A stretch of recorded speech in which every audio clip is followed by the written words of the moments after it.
6 étapes pour trouver un stage rapidement. C'est vrai que quand on doit chercher un stage, c'est pas toujours facile. C'est même compliqué. Et encore, on s'y prend mal, on finit par ne pas trouver de stage. Mais là encore, pour trouver un stage rapidement, car on a de courts délais, car on n'a pas réussi à chercher plus tôt, qu'on n'a pas cherché plus tôt, c'est utile d'avoir au moins un guide pour pouvoir trouver un stage rapidement. Reste avec moi jusqu'à la fin de cette vidéo car on va énumérer 6 points importants pour trouver un stage rapidement. Alors avant de commencer cette vidéo, je t'invite à la partager autour de toi, un ami qui cherche un stage ou bien un ami à qui ça peut intéresser, à t'abonner. On commence directement par le premier point. S'y prendre à l'avance. En temps normal, un stage, c'est fait pour compléter un cursus scolaire. Donc, normalement, les enseignants sont censés donner à l'avance les dates de stage pour que vous puissiez avoir le temps, justement, d'aller le chercher et de vous débrouiller pour pouvoir vous organiser pour trouver un stage.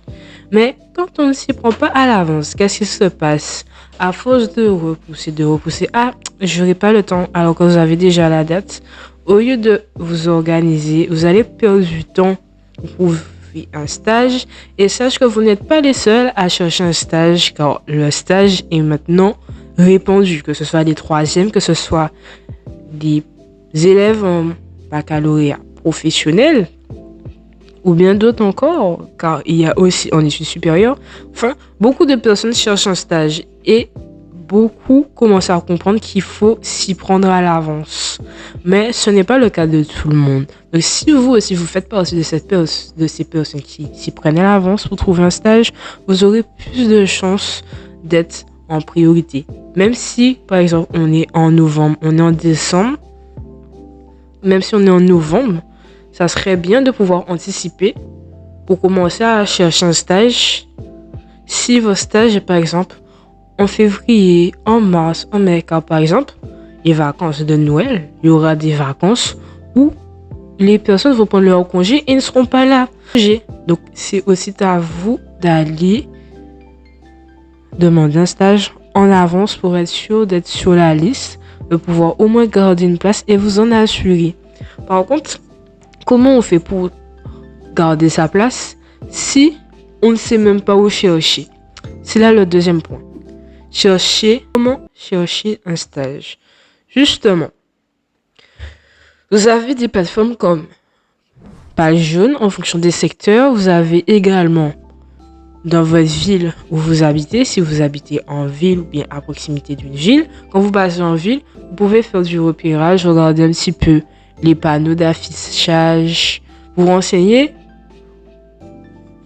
dans votre entourage ou bien même vos professeurs qui peuvent peut-être vous donner une idée de là où vous pouvez aller. Ils ont souvent la liste, surtout en professionnel, des entreprises où les élèves vont faire leur stage. Donc, ils savent quelle entreprise prend et quelle entreprise ne prend pas en fonction des filières.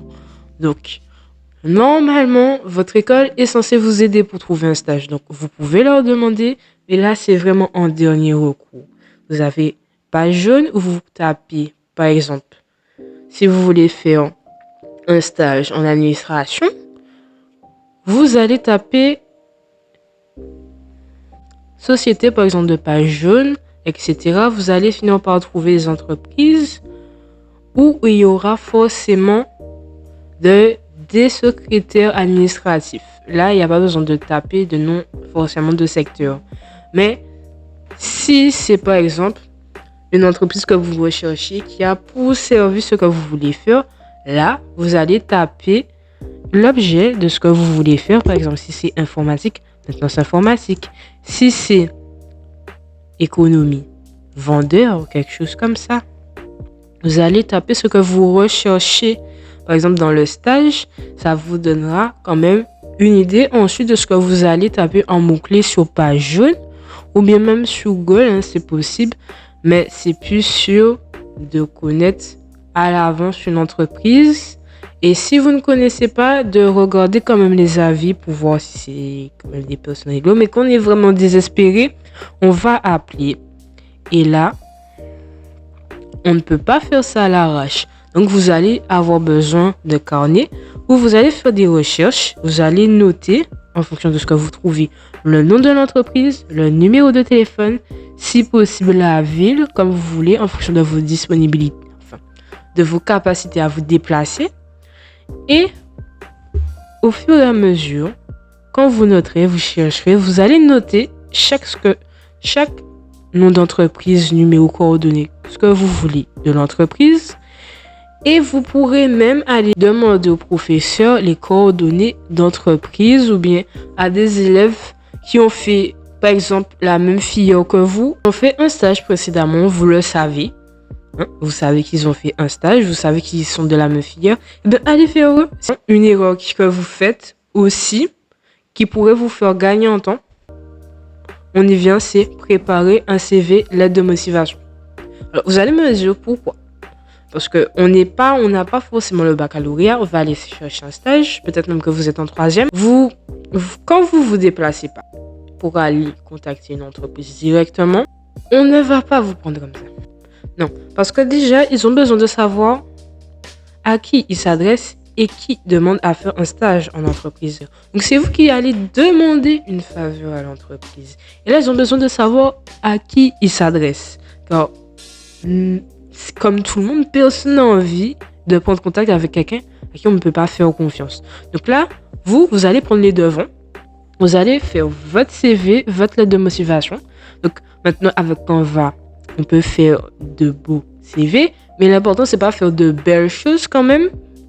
Mais c'est de faire quand même quelque chose que vous pouvez faire le minimum dans un CV.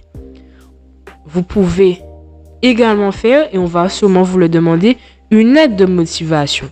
Si vous voulez plus de détails pour faire un CV ou lettre de motivation, il n'y a pas de problème. Je peux vous faire ça dans une autre vidéo. C'est juste à vous de le dire en commentaire. Mais sur Canva, il y a des modèles de CV, de lettre de motivation. Tout d'abord, le CV, indiquez vos compétences. Bon, d'accord. Je sais que les compétences, etc., les capacités pour le CV. Pour la lettre de motivation, c'est dire pourquoi vous voulez faire un stage, etc. Le reste, on pourrait en parler après. Mais c'est pas sur ce qu'on veut s'étendre. Mais au moins, l'idée, c'est déjà de se préparer pour quand vous allez faire ce qu'on va voir dans la prochaine étape, que vous soyez déjà en possession de votre CV, de votre lettre de motivation pour faire accélérer les choses et déjà montrer votre intérêt à faire un stage dans une entreprise que vous allez choisir. Et ça, c'est vraiment quelque chose qui facilitera votre recherche d'un stage. Passons au prochain point qui est de contacter. On a déjà notre CV, notre lettre de motivation. Rien ne nous arrête. On peut contacter par mail. On peut également appeler, surtout appeler ou même se déplacer. Mais si c'est trop loin de chez vous, vous pouvez essayer d'appeler quand même. Pour les plus similaires, vous pouvez... Oui, moi, je l'ai fait également. Voilà. Vous pouvez déjà noter ce que vous allez dire à l'appel téléphonique. Donc, votre prénom, votre nom, votre classe. Pas besoin de dire la filière. Pas si c'est une longue filière, n'hésite pas à la filière ou l'option non. Vous pouvez dire bonjour, je suis Marco Tarira. Je suis en première la filière. J'aimerais savoir si vous prenez des stagiaires. Et n'oubliez pas de dire bonjour, surtout pas. Oubliez le bonjour, restez poli. Et là, on vous répondra. Et si jamais on vous dit non, vous pouvez ne pas laisser tomber et demander s'ils connaissent une entreprise dans les environs où on peut faire un stage en temps. Ou bien une entreprise où on peut faire telle chose, telle que votre activité, où ils prennent des stagiaires. Ou bien juste demander une autre entreprise qu'ils connaissent, qui peuvent peut-être prendre des stagiaires ou même demander comme ça sans demander s'ils prennent des stagiaires. Et là, vous allez noter et puis voilà, ça montre aussi l'intérêt. Si, par contre, on vous dit oui, là, on vous demandera vos informations, etc. Et là, il faudra précisément donner les informations. Si vous ne savez pas où l'entreprise se situe, n'hésitez pas à demander où il se situe. Il ne faut pas hésiter. Ensuite, on va sûrement vraiment sûrement vous demander une lettre de motivation et un CV. Et là, vous demandez l'adresse mail, etc. Vous envoyez et là, vous aurez votre réponse. Et en fonction de la réponse, vous saurez si vous devrez rappeler ou vous déplacer. Donc, vous laissez vos coordonnées. Vous demandez l'adresse mail ou les coordonnées à laquelle envoyer une lettre de motivation ou autre, ou bien contacter si on ne demande pas d'envoyer. Avant de vous demander les lettres de motivation, etc., il faut absolument aussi, quand on vous dira oui, on vous demandera quelle période. Si on vous dit non, dites que ce n'est pas pour tout de suite. Si vous vous y prenez à l'avance, donnez la période. Et là, peut-être que éventuellement, ils diront qu'ils vont voir avec les supérieurs, etc. Une fois la prise de contact faite, vous enverrez, bien sûr. Je vous conseille aussi de, quand vous avez une adresse email, de mettre votre nom et votre prénom, comme ça on voit plus directement qui c'est. Et dans l'objet, quand vous envoyez votre mail avec le CV de motivation, vous allez rédiger un message avant de l'envoyer. Comme ça, on voit quand même votre motivation, votre intérêt pour avoir le stage. Et le reste, on le voit dans la deuxième partie de cette vidéo. Alors, portez-vous bien. J'espère que ces points vous ont aidé. Et n'hésitez pas et n'oubliez pas de laisser le numéro de téléphone sur le CV, l'adresse mail correctement écrite, car c'est très important. Et faites très attention dans le CV et lettre de motivation à ne pas laisser de fautes et ni dans le mail. Sinon, on voit que, bon, je tape comme ça, mais j'ai pas envie d'avoir un stage, mais je suis forcée, j'écris, j'ai aucun intérêt à ce que je fais. C'est le message que ça renvoie, quand on fait des fautes d'orthographe, donc faites attention à vous. Et c'est maintenant qu'on passe à la phase cruciale, les réponses. Donc, il y aura des moments où on va vous répondre. Je sais, c'est ce qui fait le plus mal, mais c'est comme ça. C'est comme ça qu'on arrive à se faire un réseau et à retenir qui prend et qui ne prend pas. Mais quand on va vous dire justement qui prend, qui ne prennent pas de stagiaires, vous allez rayer sur votre liste. Vous allez passer un trait, vous allez rayer, dire refuser ou juste rayer au trait rouge, comme vous voulez. L'entreprise qui vous a refusé et qui ne prend pas de stagiaires. Comme ça, déjà, vous savez qui ne prennent pas. Et la prochaine fois, vous n'allez pas revenir. Ou bien vous allez revenir si vous êtes vraiment désespéré, ce que je faisais. Au moins, vous saurez déjà quelle entreprise prend et quelle entreprise ne prend pas. Et ça pourra comme servir aux personnes. Mais je vous rassure, si vous arrivez à comme quelques dizaines d'entreprises sur votre liste et que la majorité ne répond pas favorablement, c'est normal. Ça arrive. Moi, j'ai déjà poser ma candidature, essayer de contacter au moins plus de 30 entreprises pour au final retrouver 3 ou 4 qui prennent sur au moins plus d'une trentaine d'entreprises. Donc rassurez-vous, vous allez trouver un stage. N'ayez pas peur, c'est des choses qui arrivent. Il faut rester persévérant. Si au bout d'un moment vous voyez qu'il y a plusieurs retours négatifs qui ne prennent pas, ne vous dites pas que c'est à cause de vos compétences, c'est juste qu'ils ne veulent pas prendre de stagiaires. Et il faut aussi se déclarer. Il faut déclarer qu'on prend des stagiaires, qu'on prend des apprentis.